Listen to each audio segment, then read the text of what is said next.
सभी को मेरा सादर प्रणाम।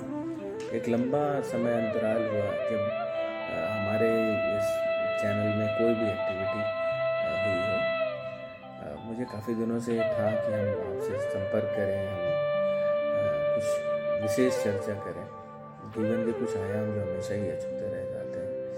फिर कुछ हमारे साथी हैं जिन्होंने मुझे इस चीज़ के लिए प्रेरित किया और उनके साथ मिलके हमको मौका मिला कि हम हनुमान चालीसा पर चर्चा कर सकें। जितना भी मैंने धर्म ग्रंथों में पढ़ा, जो मेरी अपनी स्वयं की बुद्धि है, जो मैंने संतों से, साधुओं से, गुरुजनों से सुना, उन्हीं को मैंने प्रयास किया है कि जो हनुमान चालीसा हम नित्य प्रति पाठ करते हैं उसको तार तार करके विश्लेषणात्मक तरीके से समझा जाए, ताकि हम उसको और अच्छे से अपने जीवन में शामिल कर सकें और आध्यात्मिक पथ पर आगे बढ़ सकें। तो मैं पहला इसका जो हिस्सा है, पहला पार्ट है, उसको अपलोड कर रहा हूँ आप सभी के लिए, और आप सभी का आशीर्वाद चाहता हूँ ताकि ये हम इसमें आगे बढ़ सकें। सभी लोग इसका आनंद लें। कमेंट करने योग्य है, या आप उसमें कुछ किसी प्रकार का सुधार चाहते हैं, या आप मुझे कुछ सलाह देना चाहते हैं, मैं आप सभी का आशीर्वाद समझूंगा इसे। तो कृपया इसको सुने, आनंद लें। जहाँ पर भी मुझे आप कुछ भी सलाह देना चाहते हैं, आपका किसी प्रकार का सुझाव, वो स्वीकार्य रहेगा, बहुत ही आनंद देगा मुझे भी। तो इसको ज़रूर सुनिए, और किसी प्रकार की त्रुटि वो समझ लीजिए कि मैं बहुत ही एक क्षुद्र मनुष्य हूँ जो कर सकता है, और ये समझ के क्षमा कर दीजिएगा। भगवान राम, हनुमान जी, सीता माता के चरणों में मेरा प्रणाम, आप सभी को मेरा प्रणाम। हम लोग कह रहे थे कि हनुमान चालीसा में कुछ दोहे हैं और बाकी 40 चौपाइयाँ हैं। तो जो प्रारंभ है वो दोहों से होता है। दोहे जो है वो मंगलाचरण के रूप में, जब हम किसी भी चीज़ की शुरुआत करते हैं तो हम उससे पहले मंगलाचरण करते हैं, उसकी इस तरह से कि स्वागत है, स्वागत वाली बात रहती है। तो शुरू की जो 10 चौपाइयाँ हैं वो हनुमान जी के गुणों को दर्शाती हैं, और जो 10 से 20 चौपाई है वो हनुमान जी की सेवा को दर्शाती है, और 21 से लेकर 40 तक वो हनुमत कृपा को दर्शाती है। ये एक तरह की पोयम है जो हनुमान चालीसा है। और तो इस हर पोयम में क्या होता है कि उसका एक एम होता है, उसका एक गोल होता है, और वो जब स्टार्ट होती है, जहाँ से जिस क्वेश्चन से स्टार्ट होती है उसी को आंसर करते हुए समाप्त की जाती है। तो इसमें जो दोहा है वो श्री गुरु चरण शब्द से स्टार्ट होता है, और जो इसकी परिणति है वो जाकर के कृपा करो गुरुदेव के नहीं, तो गुरुदेव से ही शुरू होकर के गुरुदेव पे ही समाप्त होती है। और जो पहली इसकी चौपाई है वहाँ पर भगवान राम की कीर्तन और यशगान की बात है। तो ये हम यशगान करने से क्या फल प्राप्त करते हैं वो आखिरी चौपाई में जाकर के हमको दिखाई देता है कि श्री सीताराम लक्ष्मण सहित हृदय में निवास करिए, वो आखिर में आता है। तो ये उसकी परिणति है। तो इस तरह से हम देखें कि उपक्रम जो होता है रघुबर विमल जस से शुरू हो रहा है, और राम लखन सीता सहित हृदय में निवास करने की स्थिति, ये इसका उपसंहार है, लास्ट है, रिजल्ट है। श्री गुरु चरण सरोज रज निज मन मुकुर सुधारी, वर्णो रघुवर विमल यश जो दायक फलचारी। श्री गुरु चरण सरोज रज निज मन मुकुर सुधारी, वर्णो रघुवर विमल यश जो दायक फलचारी। तो लास्ट वाला 3 वर्ड क्या है? दायक फलचारी, मतलब 4 हमको फल मिलेंगे। तो इसी दोहे में उन्होंने बता दिया कि पूरे में क्या होने वाला है, आगे पूरी पोएट्री में, पूरे चालीसा में क्या होने वाला है। आप अगर इसको सही से करेंगे तो आपको वो चारों फल जो इस संसार में हमको चाहिए होते हैं, वो चारों के चारों हमको प्राप्त हो जाएंगे। ठीक है। और ये पूरे चालीसा में हम देखेंगे कि उसी को प्राप्त करने की अनेक विधियां और उसके ऊपर तर्क किए गए हैं। तो पहली लाइन है श्री गुरु चरण सरोज रज। श्री जो है वो लक्ष्मी माता या माता सीता को डिनोट करते हैं।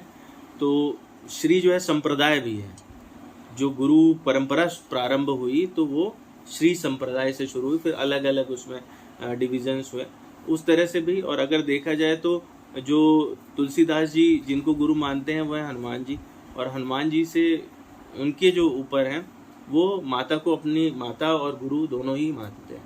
तो इसलिए श्री शब्द जो है वो अलंकार के लिए भी प्रयोग करते हैं। किसी को अगर हमको और ज़्यादा सम्मान देना हो, गुरुदेव को ही ज़्यादा सम्मान देना हो, तो भी हम श्री शब्द का इस्तेमाल करते हैं। श्रीमान, श्री दीपक जी, श्री सिद्धार्थ जी, है ना, इस तरह से। तो वो श्री गुरु चरण, अब किसके चरणों की बात कर रहे हैं? गुरु के। तो गुरु जो है वो उनके चरण से आप क्या प्राप्त करेंगे? तो चरण यहाँ पर मतलब कहा जा सकता था उनके नेत्र, उनका वक्षस्थल, उनका मुख, ठीक है। परंतु जब आप चरणों की तरफ किसी के देखते हैं या चरणों में प्रणाम करते हैं तो वो नम्रता को दर्शाता है। हम को पात्रता तभी मिल सकती है जब हम उसके सामने झुके, खाली हूँ, है ना, तभी उससे कुछ ग्रहण कर सकते हैं। और अगली इसके आगे की लाइन है सरोज रज। तो चरण किस तरह से हैं, किस तरह गुरु के चरण होंगे? कमल के फूल की तरह होंगे। कमल का फूल जो सोफिस्टिकेटेड है सबसे ज्यादा, लेकिन ऑर्गेनाइज्ड भी, खराब से खराब जगह में भी सबसे अच्छे फल देने वाला है। और अपने अंदर अगर देखें तो जो सबसे बीच का पोर्शन है उसका वो बंद रहता है और उसमें बहुत सारे पॉलेंस या रज कण रहते हैं। तो आपको अगर उसको प्राप्त करना है तो पूरे कमल के अंदर घुस के उसको प्राप्त करना पड़ता है। तो वो वहाँ से जो हमको धूल मिलेगी उससे निज मन मुकुर सुधारी, अपने मन रूपी दर्पण में जो हमारा प्रतिबिंब रहेगा, हमारी खुद की इमेज रहेगी, वो हम उसको साफ कर पाएंगे, सुधार पाएंगे। तो मन जो है वो हमारा किसकी तरह है? शीशे की तरह है। और उसको किसी भी शीशे को साफ करने के लिए जो हमको चाहिए होता है वो क्या चीज़ चाहिए? वो हमको चाहिए उसको साफ करने वाला डस्ट चाहिए। तो जो कमल के भीतर की डस्ट है या गुरु के चरणों की डस्ट है, जो कि पवित्र डस्ट है, पायस है, वो अगर हम उससे किसी भी दर्पण को साफ करेंगे तो हमको हमारा चित्र और खूबसूरत दिखाई देने लगेगा, सुंदर दिखाई देने लगेगा, स्वच्छ दिखाई देने लगेगा। तो हमको अगर स्वयं को स्वच्छ करना है तो हमको किसके शरण में जाना पड़ेगा? गुरु की शरण में जाना पड़ेगा। सेकंड लाइन इसमें है वर्णो रघुवर विमल यश जो दायक फलचार। तो इससे जब गुरु के चरण में आप चले जाते हैं तो आपको क्या प्राप्त होता है? आप क्या करेंगे वहां पे? वो आपको किस तरफ बढ़ाएंगे कि आप जो है वर्णन करेंगे किसका? भगवान के यश गान का। भगवान के यश गान का वर्णन करने से आपको क्या फायदा मिलेगा? आपको 4 फल जो नीत हम इस संसार में आने के बाद में प्राप्त करना चाहते हैं वो हमको प्राप्त होंगे, है ना। तो वो 4 फल क्या है? वो 4 फल हैं राम यश, भगवान का यश। वो हमको क्या देगा? 4 पुरुषार्थ वाले फल हो सकते हैं, अर्थ, धर्म, काम और मोक्ष। या फिर मुक्ति वाले 4 फल हो सकते हैं। जो संसार में जीव आता है वो मुक्त होना चाहता है। 4 तरह की मुक्ति होती है, सालोक्य, सामीप्य, सायुज्य और सारूप्य। मतलब उसी लोक में, भगवान के लोक में चले जाएं मुक्त होकर के, तो ये सालोक्य मुक्ति है। भगवान के समीप रह जाएं तो वो सामीप्य है। अलग अलग संप्रदाय हैं, उनकी अलग अलग मान्यताएं हैं और उनकी मुक्त का यह प्रकार है। और सायुज्य मतलब उन्हीं में मिल जाएं, या सारूप्य उन्हीं के जैसे हो जाएं। तो ये 4 तरह की अलग अलग मुक्ति है। ये आपको चारों हनुमान चालीसा पढ़ के या भगवान का यश गान करके प्राप्त हो सकते हैं। या फिर धर्म, अगर आप यहाँ पे धर्म चाहते हैं, ज्ञान चाहते हैं, योग और जप चाहते हैं, तो ये चारों ही फल आपको मिल सकते हैं।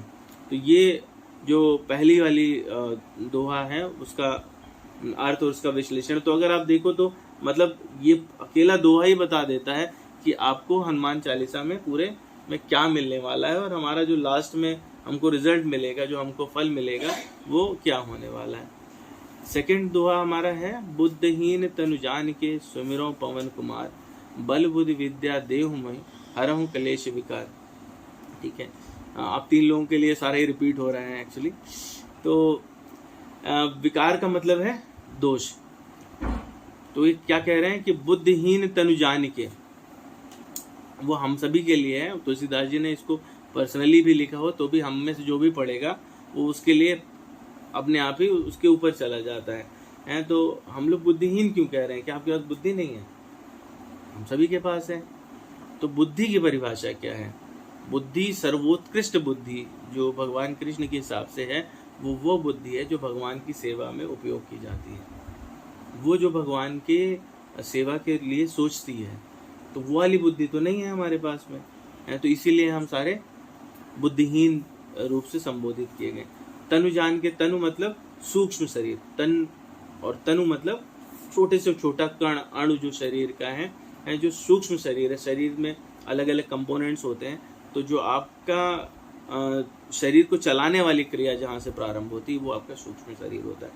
तो हमारे पास में मतलब बुद्धिहीन ऐसा सूक्ष्म शरीर जिसमें भगवान की सेवा करने वाली बुद्धि नहीं है, ऐसा हमको समझिए जान के। सुमिरो पवन कुमार, भगवान हनुमान जी का हम इस तरह सोच करके स्मरण करते हैं। बल बुद्धि विद्या दे हुए, बुद्धिहीन नहीं थे तो हमने बुद्धि मांग ली, बल मांग लिया। विद्या दे हुए हरहूँ कलेश विकार। तो बल क्या है? बल जो है वो हम मान सकते हैं कि भाई ताकत, सिंपल शाब्दिक अर्थ हुआ ताकत, ठीक है। पर ताकत जो है वो किससे लड़ने के लिए, किससे टकराने के लिए? ताकत का प्रयोग आप कहीं ना कहीं करोगे ना, किसी न किसी चीज़ के प्रतिकार में करेंगे। तो वो कौन सी चीज़ है? तो वो बेस्ट है जो आपके काम वासना को लड़ने की ताकत है। आप बाकी सब चीज़ों से फाइट कर सकते हैं, आप शारीरिक बल बढ़ा लेंगे, आप फाइट कर लेंगे। लेकिन जो ये स्वयं से लड़ाई लड़ते हैं, आप काम वासना से लड़ाई लड़ते हैं, वो वाली ताकत आप कितने भी बलशाली क्यों ना हो जाए वो आपके पास नहीं रहती है। तो वो बल इसको जो है वो भगवान कृष्ण भी कहते हैं, बलम बलवताम चाहम काम राग विवर्जितम धर्मा विरुद्धो भूतेषु कामो अस्मि भरतर्षभ। ये जब 10वां अध्याय है भगवत गीता का, हम लोग उस पर कभी चर्चा करेंगे, वहाँ पर है। तो ये वो कहते हैं कि मैं कामनाओं की इच्छा से रहित बल हूँ, वो बल जिसमें कामनाओं से फाइट करने की ताकत है, वो सर्वोत्कृष्ट बल है। वहाँ पर ये वो पूरा अध्याय ये है कि भगवान बताते हैं कि कौन कौन सी चीज़ें बेस्ट है, वहीं पर सारी डेफिनेशंस हैं। तो बल कौन सा है? जो काम वासना से लड़ सके। बुद्धि जो ईश्वर प्रपन्न हो, जो भगवान की सेवा में इस्तेमाल हो सके। तो हमको जब हम अपने को मान लेंगे ये सबसे रहित हमारे पास नहीं है, तभी हम याचना कर सकते हैं। भाई हमारे पास पैसा नहीं है तो हम पैसा मांग सकते हैं, हमारे पास जो चीज़ नहीं है वो हम मांगेंगे। तो हमने इस तरह से, अब वो कहते हैं कि विद्या, विद्या क्या है? विद्या वो है जो आपको जिस पद्धति के द्वारा भगवान से जोड़ा जा सके। विद्या हमारी पढ़ाई लिखाई ये इसकी बात नहीं कर रहे हैं, ये भी विद्या है, ये निम्न कोटि की विद्या है। उच्च कोटि की विद्या क्या है? जिससे हम भगवान से जुड़ सके, तो वो विद्या हम मांग रहे हैं। और फिर आगे कहते हैं हरहूँ कलेश विकार। तो कलेश क्या है और विकार क्या है? कलेश मतलब कष्ट। तो कष्ट 5 होते हैं। पहला कष्ट होता है अविद्या, दूसरा अस्मिता, तीसरा राग, चौथा द्वेष और 5वां अभिनिवेश। तो अविद्या क्या है? माया है, हमको मतलब भ्रांति है, ज्ञान, हमको लगता है हम ज्ञानी हैं, हमको सब पता है, लेकिन हर दूसरे क्षण, हर दूसरे दिन हम अपने आप को ठगा हुआ महसूस करते हैं। बोले यार ये तो हम तो समझ ही नहीं पाए, ठीक है हमारे हिसाब से तो ऐसा होना था लेकिन ये ऐसा हो गया। तो ये क्यों होता है? क्योंकि हमको जो ज्ञान है, जिसको हम वास्तव में ज्ञान समझ रहे हैं, वो भ्रांति है। अस्मिता क्या है? हमें अहंकार का भाव है कि मैं ये हूँ, मैं चाहूँगा हाँ ठीक है तुम कल आ जाना, हम ऐसा कर देंगे। तो हम जब ये वाली बात रखते हैं कि हम और हैं, तो वो अहंकार का भाव वो हमारा हर दूसरे दिन टूटता है। परंतु हम पहले वाले के कारण, अविद्या के कारण उसको बनाए रखते हैं। तीसरा क्लेश है राग। सुख के प्रति इतना आकर्षण हो जाता है कि यार हमको कंफर्ट चाहिए, तो हम उसके लिए सुविधाएं जुटाने में लग जाते हैं। एक जुटाते हैं, दूसरे की आवश्यकता आती है, दूसरी जुटाते हैं, तीसरी की आती है, और ये से हम कभी पीछा नहीं छोड़ पाते हैं। कारण इसमें फिर से पहला ही है, विद्या का अभाव है, अविद्या है। और फिर उससे हमको लास्ट में जो परिणति है, इन सभी में जब फंसे रहते हैं तो हम द्वेष उत्पन्न होता है। हम सुख के लिए आकर्षित हुए, सुख सुविधा इकट्ठा करना चाहते थे, लेकिन हम जब देखते हैं ना कि दीपक के पास तो वो सनरूफ वाली गाड़ी है और मेरे पास तो खाली i10 है, तो मुझे अंदर से लगने लगता है कि यार वो हम लोग जाएंगे घूमने तो कैसे उसका तो आनंद ही नहीं ले पाएंगे। ईर्ष्या उत्पन्न हो गई, तो हम वो सारे कर्म करेंगे जो हमको सच में नहीं करने चाहिए थे, है ना। और इन सब में हम पूरा जीवन अपना गंवा देंगे और लास्ट में हमारी परिणति अभिनिवेश यानी मरण। ठीक है, तो ये 5 तरह के क्लेश हैं और इनसे क्रमशः 5 तरह की स्टेजेस, 6 तरह की स्टेजेस आती हैं, अभी हम बात करेंगे।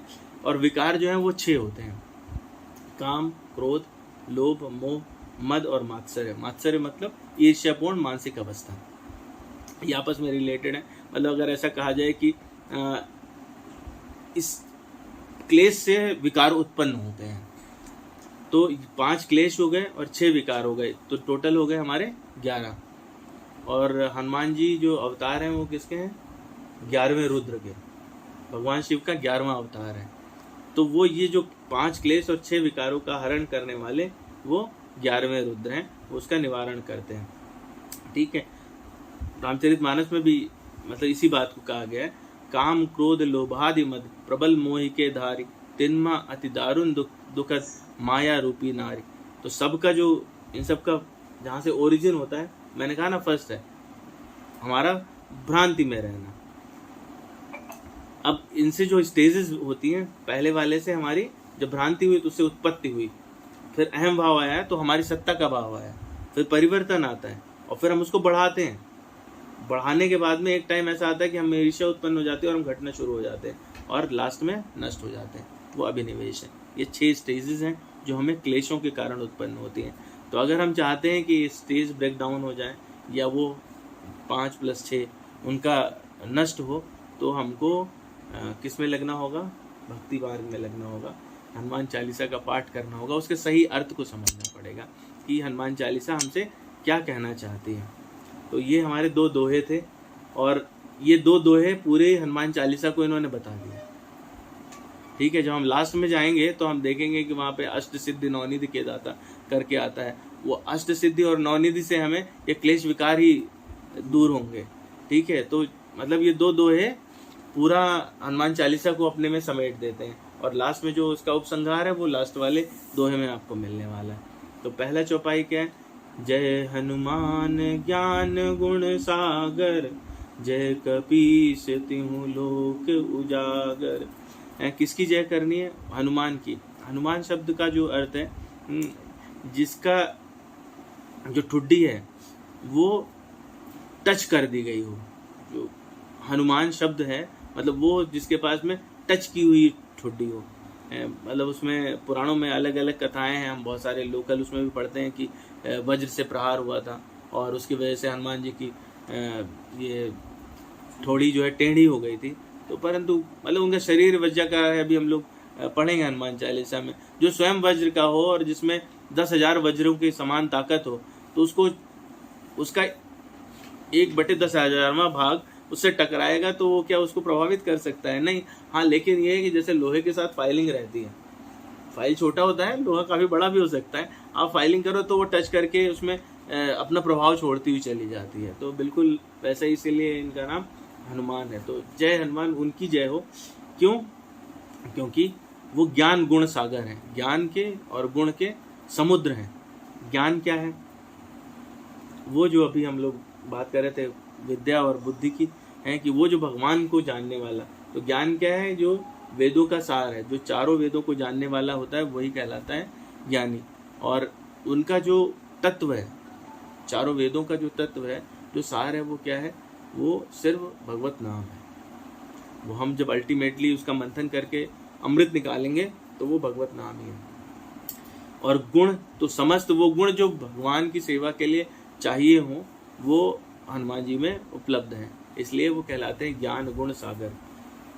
जय कपीश तिहु लोक उजागर। तो जय कपीश, कपि मतलब पिछली बार मैंने बताया था कि कपि का शाब्दिक अर्थ जो हम लोग लेते हैं वो है बंदर, पर ये साधारण बंदर नहीं है। ठीक है, जो हम लोग देखते हैं डेवलपमेंट में कि उनके हाथ सीधा है, वो चीज़ों को ठीक से पकड़ नहीं सकते, लिख नहीं सकते, पर ये जो वानर है ये बंदर नहीं है, वानर है। ठीक है, और कपि जो है वो काधन पी से मिला है। वह जो कथा को पीता रहता है नित्य प्रति, राम कथा को, कथा पिबेत सा कपि, जो लगातार का कथा से का, पिबेत से पी, कपि है। तो वो जो लगातार राम रस में डूबा रहे वो है कपि। और उन सब के जो सम्राट हैं कपीश, वो कौन है? वो हनुमान जी हैं। ये बात तीनों लोक में पता है, आकाश, पाताल और धरती, तीनों जगह पता है। इसका बार बार मतलब अलग अलग जगहों पे प्रमाण आता है। सबको पता है कि ये ज्ञान गुण सागर हैं और हमेशा राम रस में डूबे रहते हैं। इसको जो इनमें ये चीज प्राप्त हुई, जो समस्त गुण आए, वो उसकी संतुति सीता माता ने स्वयं की। इनमें वो गुण सीता माता के आशीर्वाद से हैं। जब वहाँ जाते हैं सुंदरकांड में हम देखते हैं कि अशोक वाटिका में पहुँचते हैं तो माता उनको बाद में जब चलने लगते हैं, जब वो प्रसन्न हो जाती हैं तो आशीर्वाद देती हैं। कहती है, मन संतोष सुनत कपिबानी, भगत प्रताप तेज बलसानी, आशीष दीन राम प्रिय जाना, हो तात बल सील निदाना। क्या क्या मिलेगा? बल, सील और समस्त प्रकार की निधियां। ये आशीर्वाद है सीता माता का उनको। आगे बोलती, अजर अमर गुणनिध सुत हो, ना आपकी कभी आयु बदलेगी, ना किसी प्रकार का आपको रोग लगेगा और आपको अमरता प्राण प्राप्त हो जाएगी। समस्त प्रकार के गुण मिलेंगे आपको। करऊं बहुत रघुनायक छोहु, भगवान राम का आप यशवर्धन करते रहेंगे जीवन पर्यंत। ठीक है। करऊं कृपा प्रभु अस सुनि काना, निर्भर प्रेम मगन हनुमाना। और ये सुनकर के भगवान हनुमान जो है वो प्रसन्न हो जाते हैं। तो ये पहले वाले चौपाई का सार है। रामदूत अतुलित बल धामा, अंजनी पुत्र पवन सुत नामा। रामदूत, तो पिछली बार भी मैंने मतलब इसमें काफ़ी डिटेल में बात की थी, दूत की क्वालिटीज़ क्या होनी चाहिए। ठीक है। तो दूत के क्या गुण होने चाहिए कि वो जो बिल्कुल अपने मालिक को रिप्रेजेंट करता हो विदाउट एनी एडल्ट्रेशन, वही सही दूत हो सकता है। मतलब बिना मैसेज में एक रत्ती ऑल्टरेशन, ना भाव का ऑल्टरेशन हो, ना भंगिमा का ऑल्टरेशन हो, मतलब आपके एक्सप्रेशन का भी ऑल्टरेशन नहीं है और ना अर्थ का ऑल्टरेशन है, ना शब्द का ऑल्टरेशन है, एज इट इज, वो है दूत। ठीक है। तो वो सारे गुण हनुमान जी में है। तो अगर सारे गुण वो हनुमान जी में है तो यानी जो राम की क्वालिटीज़ हैं वो सारी की सारी हनुमान जी में विद्यमान है। आप उसको मान सकते हैं कि प्रतिबिंब के रूप में, मिरर इमेज की तरह जो भगवान राम के पास है वो हनुमान जी के पास है। बस भाव जो है वो सेवा का है। तो अपना कोई वो अस्तित्व नहीं रखते, वो सारा का सारा जो भी कुछ है वो भगवान राम से ही है। ठीक है। अतुलित बल धामा, तो इस जो सेंटेंस है इसका अलग अलग लोग अर्थ करते हैं। अतुलित बल धामा का अर्थ ये भी है कि जिनके पास में बहुत ज़्यादा बल है, जिसका तुलना नहीं किया जा सकता, तो वो हनुमान जी हैं।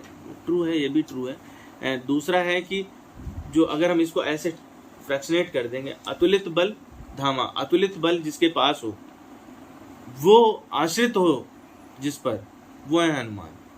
तो अतुलित बल किसके पास है? भगवान राम के पास है। और उनका आश्रय कौन है? हनुमान जी। कैसे कि जब आप देखते हैं कपि हृदय आगार बसाई, ठीक है, हनुमान जी के हृदय में निवास करने वाले, हमारे पास में बहुत सारे मंदिरों में आप फोटो देखते हैं, राम लक्ष्मण और सीता रहते हैं। तो जो जिनके पास सच में अतुलनीय बल है इस संसार में, वो भगवान राम है। और भगवान राम जिसके हृदय में निवास करते हैं, आश्रय लेते हैं, वो हनुमान जी हैं। ठीक है। अंजनी पुत्र पवन सुत नामा, इसकी हम अलग अलग जगहों पे भी बात करेंगे। मतलब अंजनी पुत्र अंजनी माता के बेटे हैं। पवन सुत, पवन के बेटे हैं क्योंकि पवन ने इनके ईयर्स के थ्रू भगवान शिव के तेज को गर्भ में स्थापित किया था अंजनी माता के, तो इसलिए वो माध्यम होने के कारण वो पवन पुत्र कहलाते हैं। तो ऐसा नाम है जिनका। फिर आता है अंजनी, जो है अंजनी माता, उनका हिस्ट्री क्या है? अंजनी जो है वो पुंजलिका नाम की अप्सरा थी और उन्होंने अगस्त ऋषि थे, अगस्त ऋषि को अपने काम में फंसाने का प्रयास किया। तो अगस्त ऋषि उनसे क्रुद्ध हो गए और उन्होंने उनको श्राप दिया है और कि जाओ तुम वानरी रूप में हो जाओ। लेकिन उन्होंने क्षमा याचना की, तो उन्होंने कहा ठीक है, तुम ऐसे भक्त की माता बनोगी जिसको पूरा संसार याद रखेगा। तो उनके घर में स्थापना भगवान शिव की तेज की हुई। इनके अलग अलग नाम हो गए, अंजनी पुत्र, पवन पुत्र, रघुकुल नंदन। भगवान राम इनको अलग अलग जगहों पे अपना बेटा बोलते हैं। या तो कहेंगे तुम मेरे बेटे के समान हो, या कहेंगे तुम मेरे बेटे ही हो, तुमसे मैं कभी अलग नहीं हो सकता, तुमसे मैं कभी ऋण नहीं हो सकता। तो उस तरह से ये भगवान राम के भी मानस पुत्र हो जाते हैं। और केसरी चूंकि इनके पिता हैं वानर रूप में, तो इस तरह से 4 लोगों के बेटे कहलाते हैं, अंजनी पुत्र, पवन पुत्र, केसरी नंदन और रघुकुल नंदन। फिर तीसरा चौपाई आता है, महावीर विक्रम बजरंगी, कुमति निवार सुमति के संगी। महावीर वो कौन है? वो वीर जो सबसे महान हो। तो एक वीर वो है कि जो आप किसी फ्रंट पे खड़ा है, लड़ाई लड़ लेता है और जीत जाता है, लेकिन जो सारे फ्रंट्स पे जीत जाए वो है महावीर। फ्रंट्स क्या है? फ्रंट्स एक एक्सटर्नल फ्रंट और एक इंटरनल फ्रंट है, कि आप अंदर में भी जो आपके क्लेश हैं, जो आपके विकार हैं, उनको भी जो जीत जाए, और जो बाहर जितने बाह्य मुसीबतें आती हैं उनको भी जो जीत जाए वो कहलाएगा जो कभी हारे ही नहीं, वो है महावीर। विक्रम बजरंगी, विक्रम मतलब जो विशिष्ट क्रम के साथ हो, जिसमें अनन्य शक्तियां हों, जो अलग अलग टाइप की विद्याओं में महारत हासिल हो, जैसे छोटा बनने के, मतलब ये सारे वो गुण हैं जो एक किसी दूत में होने चाहिए।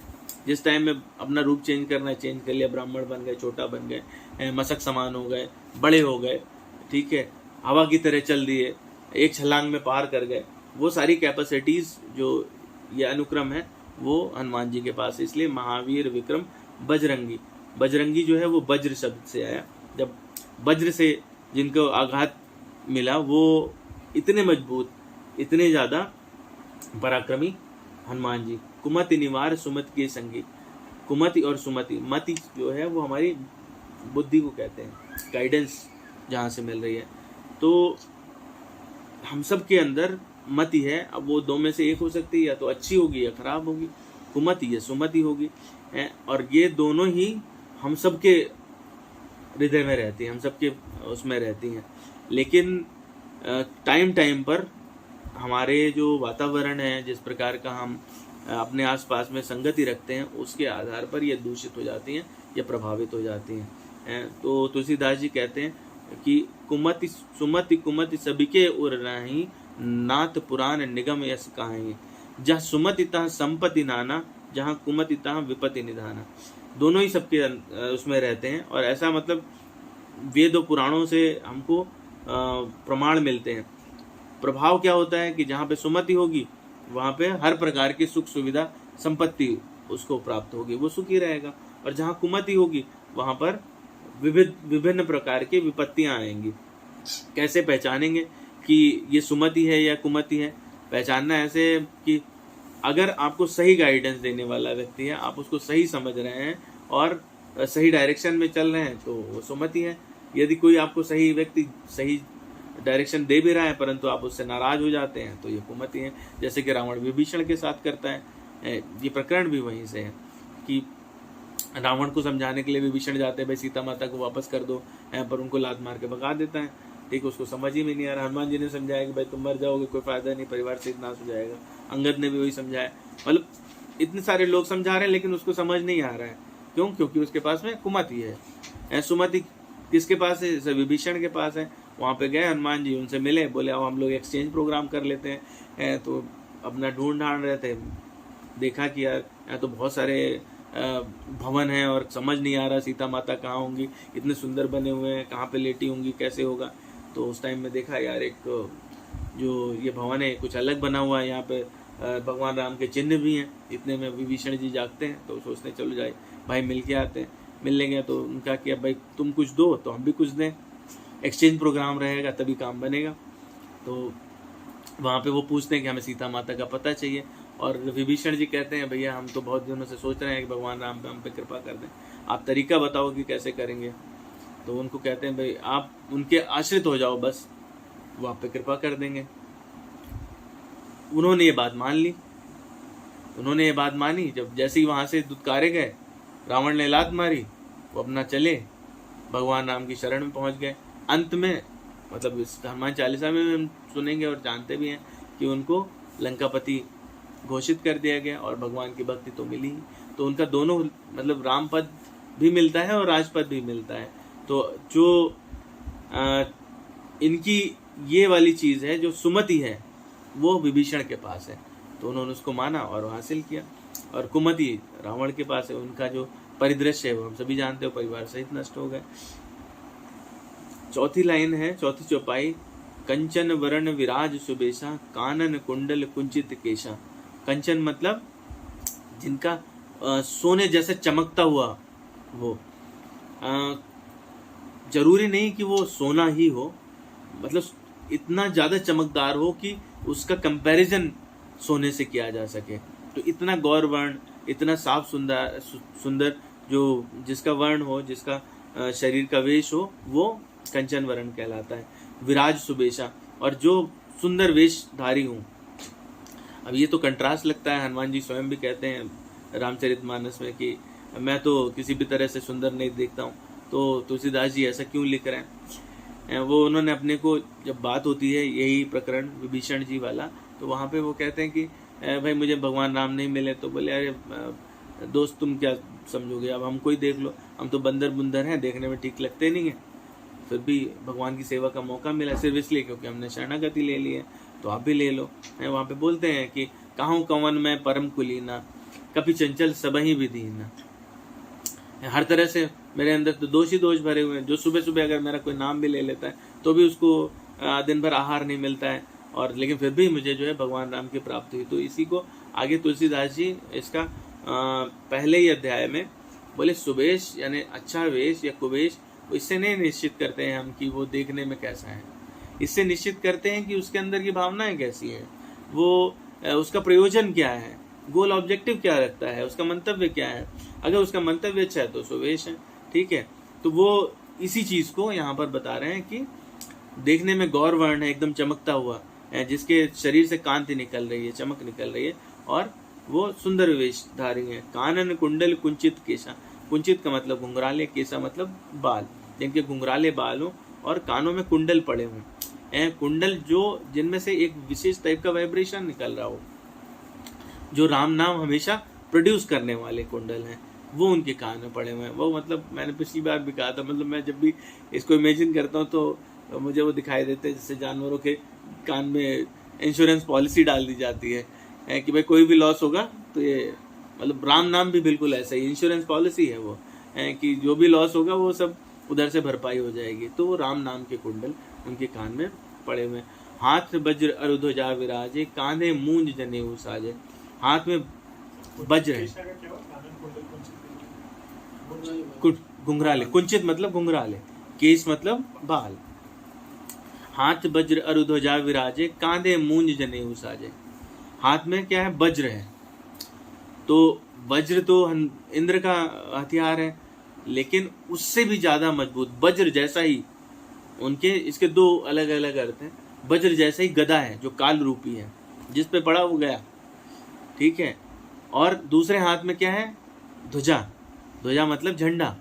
तो वो झंडा ऐसा नहीं कि लाल रंग का झंडा लेकर के ये बीजेपी का झंडा है और ये कांग्रेस का झंडा है लेकर के आगे बढ़ रहे हैं। वो झंडा है भगवान के यशगान का।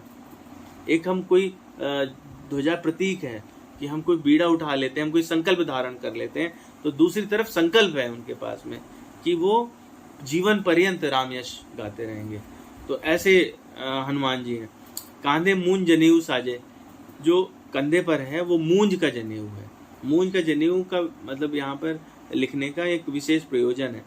मूंज का जनेऊ ब्रह्मचारियों को जो प्रथम उपनयन संस्कार होता है तो ब्रह्मचर्य का द्योतक होता है। ब्रह्मचर्य को वो सिंबलाइज करता है। तो मूंज का जनेऊ सबसे शुद्ध माना जाता है।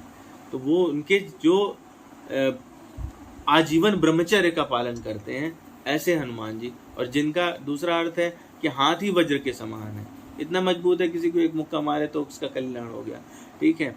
मतलब चाहे ऐसे कल्याण हो जाए चाहे वैसे कल्याण हो जाए, कल्याण हो जाएगा उसका। तो वो हनुमान जी की हम लोग उपासना करेंगे। शंकर स्वयं केसरी नंदन, तेज प्रताप महाजगवंदन। शंकर जी का स्वयं यह अवतार है, 11वां रुद्र है। केसरी नंदन हम लोग अभी बात कर चुके हैं, केसरी और अंजनी माता के पुत्र हैं, इसलिए केसरी नंदन। तेज प्रताप महाजगवंदन, पूरा जग जानता है जिनके प्रताप के बारे में, जिनका तेज के बारे में। बचपन से ही मतलब उठे, उनको लगा भूख लगी, उसको लड्डू समझ के एकदम छलांग लगाई और गपक लिया। ठीक है, तो उस चीज़ को तो सभी लोग जानते ही हैं ना। इस तरह से देखें तो इनके अलग अलग जो 4 नाम हैं वो अलग अलग दृष्टि से भी हैं। जैसे अगर आप उपासना की दृष्टि से देखते हैं, तो पूजा की दृष्टि से देखते हैं, तो जिन्होंने उनको पूजा से प्राप्त किया है, इस तरह से वो उपासना की दृष्टि से अंजनी माता के पुत्र कहलाते हैं।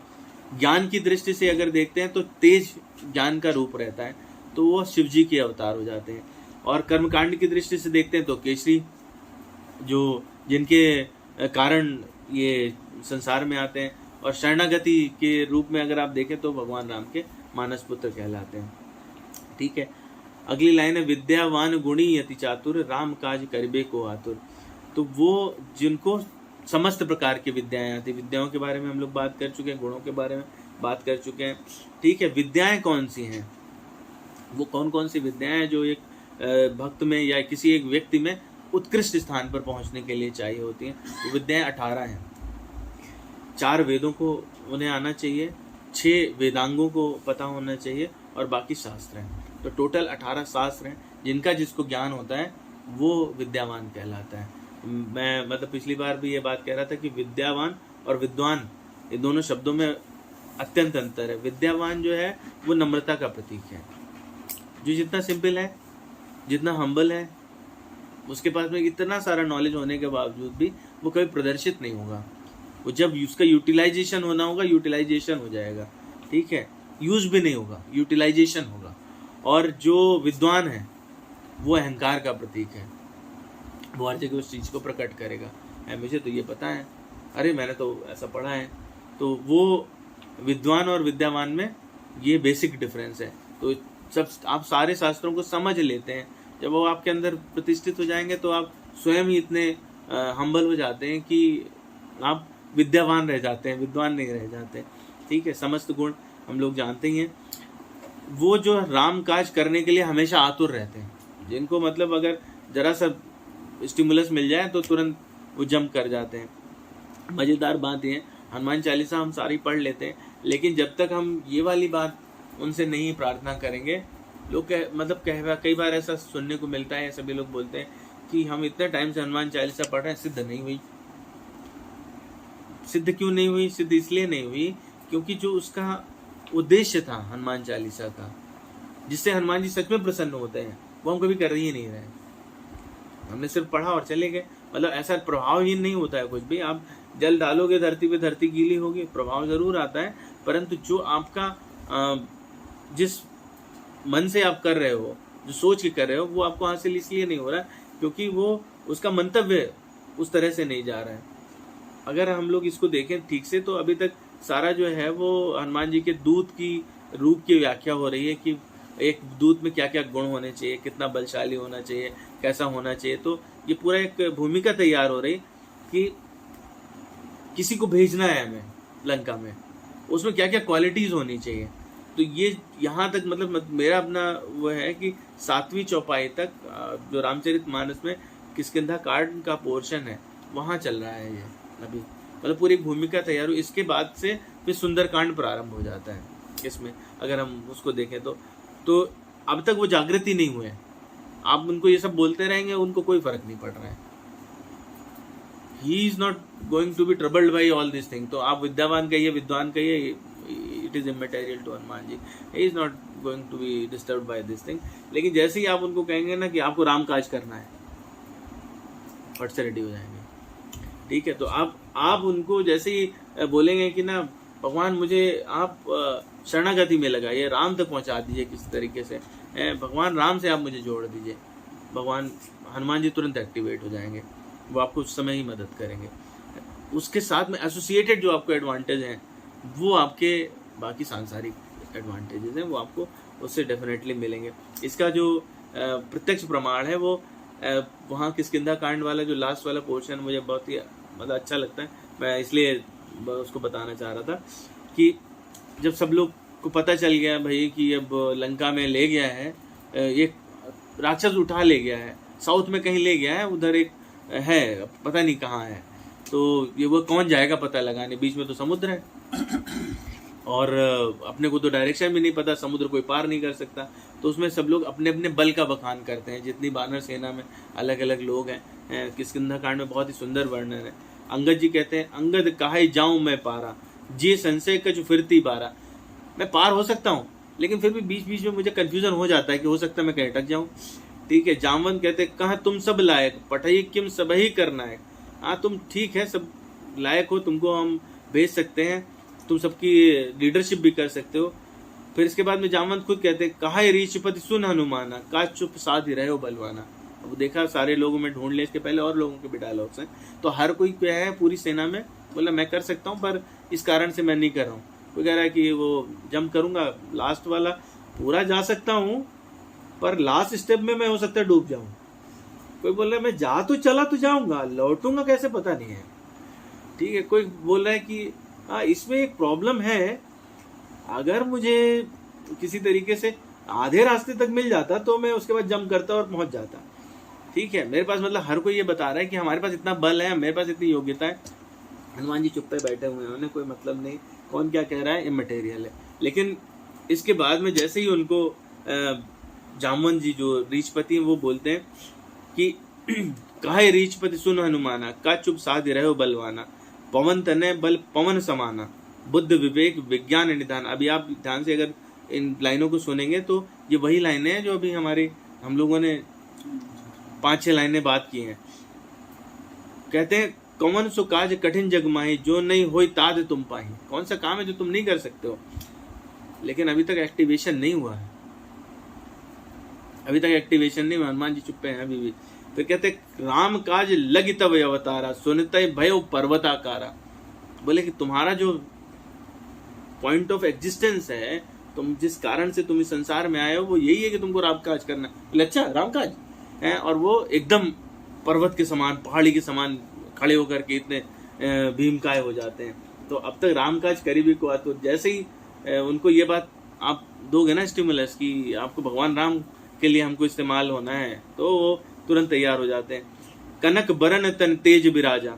अभी हम लोग रहते ना, कनक वाली लाइन आ रही थी, तो कनक बरन तन तेज बिराजा, मानव अपर गिरन कर राजा, सिंहनाद कर 12 इतना ज्यादा स्टिमुलस और ओज भर जाता है, एक्साइटेड हो गए कि वो पूरी तरह से मतलब सिंहनाद करने लगे, जोर से चिल्लाने लगे। लीले नागो जलनी दिकारा। बोलते हैं कि क्या बात करते हो, अभी मैं मतलब एक हुंकार में उड़ा दूं, एक बार में ही मैं कहो पूरा समुद्र पी जाऊं। फिर कहते हैं, सहित सहाय रावण ही मारी, आनो यहाँ त्रिकूट उपारी। बताओ तो मैं तुरंत जाता रावण को मार देता हूँ और सीता जी को ले आता हूँ, उसमें कुछ दिक्कत नहीं है। लेकिन हम्बलनेस इसके बाद में वापस है। जामवंत मैं पूछूं तो ही, उचित सिखावन दीजऊं वही। मैं ये सब कर सकता हूँ, मतलब I am capable, but please tell me what I need to do because you are elder one. This is the quality of a true and humble devotee. Every quality he is having, but still उसको सिर्फ उतना ही करना है जो उसके Elder ने उसको सिखाया, बताया। तो ये हनुमान जी का वो है, क्वालिटी है। यहाँ से क्या है, अब शुरू होता है कि हनुमान जी के जो हमने पहले वर्णन किया वो सारे गुण थे। अब है हनुमान जी का कृत क्या है, प्रभु चरित्र सुनबे को रसिया। आप बस उनको पूरे टाइम भगवान राम की कथा सुनाओ, वो तैयार बैठे हैं, सुनते रहेंगे। राम लखन सीता मन बसिया, यही लास्ट वाली लाइन है हमारी चालीसा की। सूक्ष्म रूप धर सिए दिखावा, विकट रूप धर लंक जरावा। अब यहाँ से लंका कांड शुरू हो गया, सॉरी सुंदर कांड शुरू हो जाता है। यहाँ से अब है कि जो रामचरितमानस का सही प्रकरण है वो आपको सुनने को मिलता है। तो सूक्ष्म मतलब बहुत ही छोटा, बहुत ही ज्यादा छोटा। सूक्ष्म रूप धर सिए दिखावा, इतना छोटा सा रूप जो है वो सीता जी के सामने वो प्रकट करते हैं। सुनने में लगता है कि भाई छोटा सा इसलिए क्योंकि वो वहाँ पे गुप्तचर बन के गए थे और स्पाई थे, तो स्पाई को छोटा होना चाहिए, ठीक है। तो ये मतलब बाहरी वो है, उसका अर्थ है। लेकिन सीता जी जो हैं वो भक्ति स्वरूप है। किसी को अगर भक्ति चाहिए तो भक्त को उसके सामने बहुत ही सूक्ष्म, एकदम प्रिसाइज और बिल्कुल छोटा होना चाहिए। जब हम इतने प्रेसिजन के साथ में हाथ जोड़ के खड़े होते हैं तभी हमको भक्ति प्राप्त हो सकती है, अन्यथा नहीं मिलने वाली है। विकट रूप धरि लंक जरावा। जब आपको भगवान राम का काम करना हो, भगवान के काम में लगना हो, तो आपको पूरे दृढ़ता के साथ में, विकट रूप का मतलब वो जो दृढ़ हो, किसी के टिकाए ना टिके, भयंकर हो जाए, ठीक है। तो जब आपको भगवान के काम में लगना हो तो आपको उतना ही भयंकर होना पड़ेगा, है। तो उसके लिए आपको दृढ़ संकल्प होना पड़ेगा। विकट रूप धरि लंक जरावा। लघुता जो है मतलब यानी छोटा होना, ये हम्बलनेस को भी दर्शाता है कि हम जितने अपने को छोटा दिखाते हैं उतना ही हम सरल हैं, वो सरलता है। और जो हम विकटता किस लिए चाहिए, हमको भयंकर रूप किस लिए चाहिए, कौन सी लंका जलाने की बात है। मतलब एक तो वो लंका है जो हम कहानी में सुन रहे हैं कि सोने की लंका है, रावण की लंका जिसे हम जला देते हैं। एक लंका है हमारे पास जो हमने स्वयं ने बना रखी है, जिसमें हमारे पास में वो काम, क्रोध, मोह, मद, मात्सर्य, ये सारे राक्षस हैं। तो इनको हम कैसे जलाएंगे? इनको हम सूक्ष्म रूप ले करके जब माता के सामने प्रकट होंगे तो ही हमको वो दृढ़ता मिलेगी, वो दृढ़ संकल्प मिलेगा। जब हमारे अंदर भक्ति का संचार होगा तो ही वो दृढ़ संकल्प मिलेगा कि हम इनसे छुटकारा पा सकेंगे, इनसे फाइट कर सकेंगे। भीम रूप धरि असुर संहारे, रामचंद्र के काज समारे। भीम का मतलब है कि भयानक, सबसे बड़ा, जितना बड़ा हो सके। तो भगवान राम के काम के लिए आपको जितना बड़ा हो सके अपने आप को उतना विशाल का, उतना स्ट्रेच कर देना चाहिए, ठीक है, उतना भयंकर हो जाना चाहिए। जब आप बोलेंगे कि स्टॉप तो हम लोग स्टॉप हो जाएंगे। आज तो नहीं होगी, आज नहीं होगी, ठीक है। अभी तो 10 में चल रहा है। हाँ 10 तक ही पहुंचे अभी, पिछली बार भी 10 तक ही पहुंच पाए थे, 1 घंटा। अच्छा, सेम ही रिपीट हो रहा है। हाँ सेम ही रिपीट हो रहा है, आप लोग नए हो तो इसलिए। अगला है लाए सजीवन लखन जी आए, श्री रघुबीर हर्ष उल्लाय। पिछली बार से एक स्टेप तो कम से कम आगे चले ही जाते हैं, ठीक है। लाए संजीवन लखन जी आए, श्री रघुबीर हर्ष उल्लाय। तो संजीवनी बूटी है। संजीवनी बूटी क्या है? वो जो जीवन का संचार करे। किसी भी मनुष्य जीव के अंदर जो जीवन का जीवत्व पैदा करना, वो काम है राम नाम का। तो संजीवनी बूटी असलियत में राम नाम है, जिससे लखन, जो लक्ष्मण शब्द है उसका मतलब होता है लक्ष्योन्मुखी मन। मतलब एक लक्ष्य को जो टारगेट करके मन रहे स्थिर, वो है लक्ष्मण। तो वो टारगेट है रामपद की प्राप्ति। और उस टारगेट से हमको क्या मिलेगा, किस तरह से वो टारगेट अचीव हो सकता है? वो टारगेट अचीव हो सकता है राम नाम से, जो है संजीवनी। तो आपको जीवन कब मिलेगा? जब आप राम नाम की संजीवनी लेंगे, और तब आपका मन जो है वो लक्ष्योन्मुखी दृढ़ मन होगा, लक्ष्मण बनेगा, है। और उससे श्री रघुवीर हर्ष उल्लाय, आपके हृदय में, आपके हार्ट में भगवान सहज ही हर्ष के साथ निवास कर जाएंगे, हैं। तो हमको वो राम नाम की संजीवनी का स्वाद चखना पड़ेगा। कहानी है डिफरेंट कि वही वो द्रोणाचल पर्वत था और आपको पता है लक्ष्मण जी को शक्ति लगी थी। तो इसमें जो मेघनाद है, मेघनाद को अगर हम अपने जीवन में बाकी गुणों से रिलेट करेंगे तो मेघनाद क्या है? मोह रूपी राक्षस है, जो लक्ष्योन्मुखी मन, मतलब जो दृढ़ संकल्प मन है, उसको भी टारगेट कर सकता है। और उसको जब वो टारगेट कर देता है तो ऐसे में वो मूर्छित हो जाएगा। लक्ष्मण जी गिर जाते हैं, मूर्छा आ जाती है, वो मूर्छित हो जाता है। उसको वापस उस स्टेज में या उससे ज्यादा शक्ति संचार कैसे लाया जा सकता है? वो भगवान राम से लाया जा सकता है। तो भगवान राम या राम भक्ति की रूपी जब संजीवनी मिलेगी तो वो वापस दुगनी स्फूर्ति के साथ में इसमें मजेदार बात यह भी है कि जो लक्ष्मण रहेगा, जिसका मन दृढ़ है भक्ति के लिए, वो मोह रूपी यानी मेघनाथ से एक बार को हार सकता है, पर मारा नहीं जाएगा, नष्ट नहीं होगा, मूर्छित होगा फॉर टाइम बिंग, आप डिस्ट्रैक्ट हो गए, ठीक है। परंतु उसमें जो संजीवनी बूटी लाने वाला व्यक्ति है, उस व्यक्ति की महिमा है। कौन लेके आया? हनुमान जी। हनुमान जी को शुरू में ही तुलसीदास जी ने क्या माना है? गुरु। तो जो गुरु का काम है, हनुमान जी यहाँ पर गुरु को सिंबलाइज करते, पूरे इस पिक्चर में गुरु हैं वो, ठीक है। वो आपको सिर्फ राम से जोड़ने का काम कर रहे हैं, और ये पूरी की पूरी कथा जो है वो राम कथा है। तो वो एक गुरु चाहिए जो उस द्रोणाचल पर्वत से, द्रोणाचल पर्वत क्या है? जो हम 18 विद्या सुन रहे थे अभी, वेद, उपवेद, शास्त्र, तो ये सारे आप पढ़ते रहो, आप जाओगे, पढ़ोगे, विचलित हो जाओगे, कंफ्यूज रहोगे, आपको समझ ही नहीं आएगा। बोले यार हम तो ढूंढने गए थे राम को, तो राम तो मिले नहीं, पता नहीं तो पंचायत लिखी हुई है, किसी में लिखा हुआ है कि 5 बार नाम लो, किसी में 108 बार लिख दो। तो उसमें से एसेंस जो नेक्टर है, वो नेक्टर है संजीवनी, राम भक्ति, उसको ढूंढ के निकाल के कौन देगा आपको? वो गुरु देगा। वो हनुमान जी का कार्य है वो, कि वो वहाँ से आपको, और जब आप मूर्छित अवचेत अवस्था में होंगे, आपको नहीं समझ आ रहा, उस परिस्थिति में वो राम भक्ति आपको वापस सचेत करती है और आपको ऊपर आगे दुगनी गति से बढ़ाती है। ये काम है गुरु का और उस संजीवनी का। मेरे ख्याल में ये वाली चौपाई के बाद हम विराम ले लेते हैं, ठीक है। हैवी हो जाएगा शायद मेरे ख्याल में। रघुपति कीन्ही बहुत बड़ाई, तुम मम प्रिय भरत ही संभाई। हनुमान जी की तो भगवान राम भी बड़ाई करते हैं, हर तरह से बड़ाई करते हैं। भगवान राम को जब तक रामचरितमानस की कथा की बात करें, तो जब तक हनुमान जी नहीं मिले थे उससे पहले भरत जी सबसे प्रिय थे, सबसे सज्जन। तो जो सारी क्वालिटीज वो भरत जी में ढूंढते थे, एक सेवा का भाव, सज्जनता, विनम्रता, वो सारी की सारी हनुमान जी में उपलब्ध है। तो इस समता की वजह से भी वो कहते हैं कि आप मुझे उतने ही प्रिय हैं जितने कि भरत जी, जो मेरे भाई हैं, तो आप मेरे भाई की तरह हैं। दूसरा है कि इसमें एक गहरा जो संत लोग बताते हैं वो ये है कि जब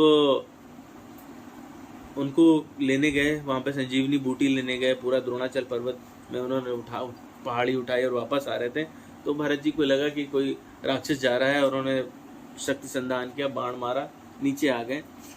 तो ये भरत जी से मिलते हैं और देखते हैं कि एक दूसरे का रिफ्लेक्शन है, एक दूसरे से गले मिलते हैं। तो जब रिफ्लेक्शन एक दूसरे के सामने आता है, जब हम देखते हैं ना, हम लोग तो साइंस के वाले लोग हैं कि कोई चीज इतनी कन्फाइंड हो जाए तो उसमें रेजोनेंस या TIR होते हैं, तो वो वाली फ्रीक्वेंसी और बढ़ जाती है।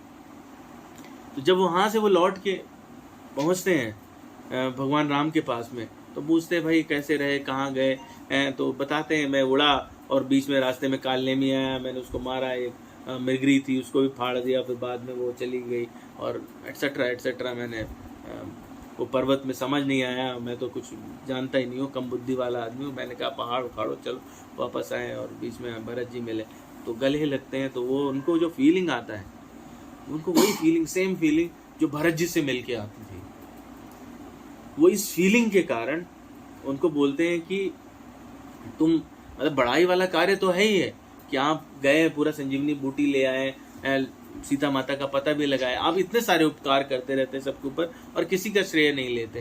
हनुमान जी कहते हैं कि मेरा कुछ नहीं है इसमें, जो कुछ है वो सब आपकी प्रभुता ही है, वो आपका तेज है, आपका प्रताप है, मतलब दूध की जो क्वालिटीज हैं, बोले मेरा कोई बल नहीं है। हाँ, I am only on the duty and my all rights and every power has been bestowed by prime minister only Narendra Modi. I am just Ajit Doval, no more than this, लेकिन I am having very same powers.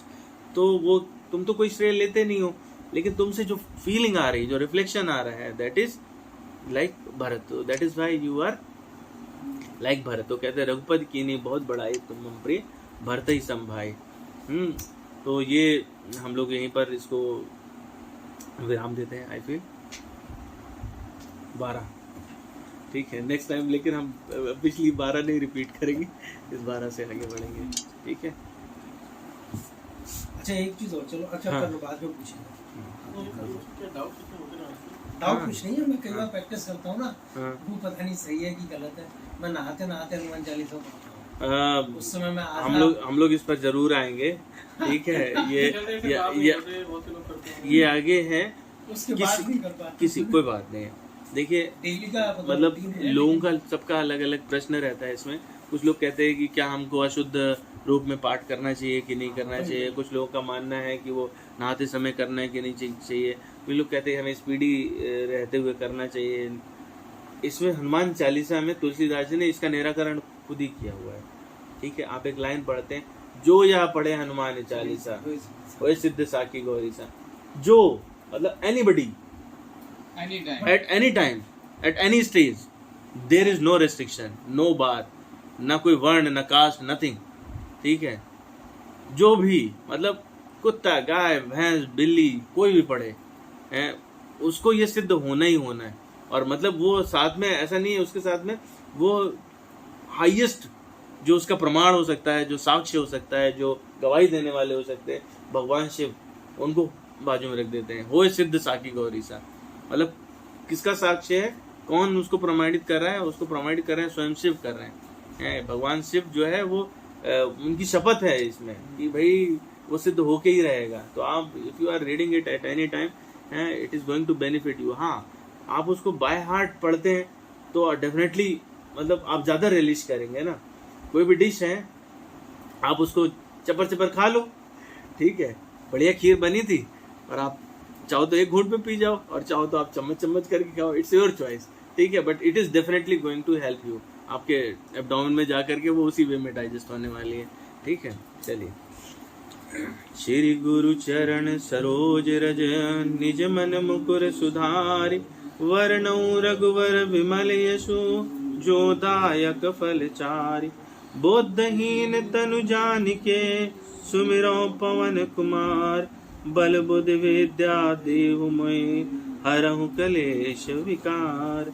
जय हनुमान ज्ञान गुण सागर, जय कपीस तिहु लोक उजागर, रामदूत अतुलित बल धामा, अंजनी पुत्र पवन सुत नामा, महावीर विक्रम बजरंगी, कुमति निवार सुमति के संगी, कंचन वरण विराज सुबेशा, कानन कुंडल कुंचित केसा, हाथ वज्र और ध्वजा विराजे, कांधे मूंज जनेऊ साजे, शंकर स्वयं केसरी नंदन, तेज प्रताप महाजगवंदन, विद्यावान गुणी अति चातुर, राम काज करिबे को आतुर, प्रभु चरित्र सुनिबे को रसिया, राम लखन सीता मन बसिया, सूक्ष्म रूप धरि सियहि दिखावा,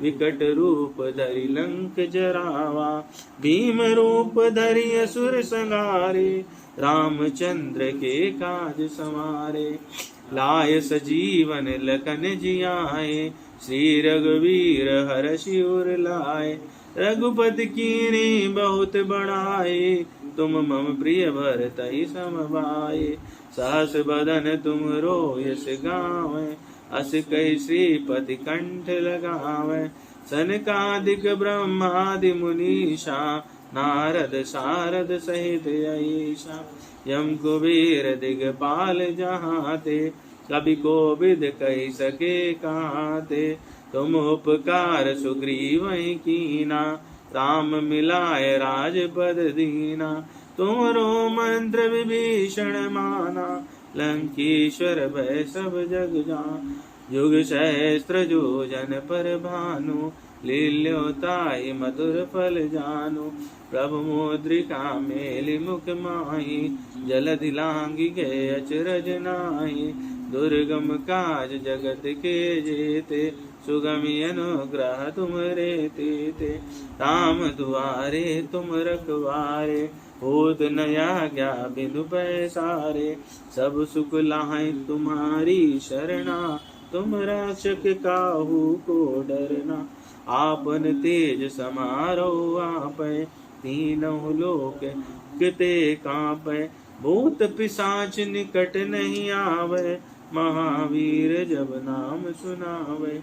नासई रोग हरई सब पीरा, जपत निरंतर हनुमत बीरा। संकट ते हनुमान छुड़ावे, मन क्रम वचन ध्यान जलावे। सब पर राम तपस्वी राजा, तिनके काज सकल तुम साजा। और मनोरथ जो कोई लावे, सोई अमित जीवन फल पावे। चारों युग पर ताप तुम्हारा, है पर सिद्ध जगत उजियारा। साधु संत के तुम रखवारे, असुर निकंदन राम दुलारे। अष्ट सिद्धि नवनिधि के दाता, असबर दीन जानकी माता। राम रसायन तुमरे पासा, सदा रहो रघुपति के दासा। तुमरे भजन राम को पावे, जन्म जन्म के दुख बिसरावे। अंत काल रघुवरपुर जाई, जहाँ जन्म हरि भक्त कहाई। और देवता चित्त न धरई, हनुमत से सर्व सुख करई। संकट कटई मिटई सब पीरा, जो सुमिरै हनुमत बलबीरा। जय जय जय हनुमान गोसाई, कृपा करहु गुरुदेव की नाई। जो सत बार पाठ कर कोई, छूटहि बंद महासुख होई। जो या पढ़े हनुमान चालीसा, होय सिद्ध साखी गौरीसा। तुलसीदास सदा हरि चेरा, कीजय नाथ हृदय माडेरा। पवन तनय संकट हरण, मंगल मूर्ति रूप। राम लखन सीता सहित, हृदय बसहु सुरभूप। बोलिए श्यावर रामचंद्र भगवान की जय, पवन सुत हनुमान की जय। हर हर महादेव। आप सभी उपस्थित भक्तों की भी जय।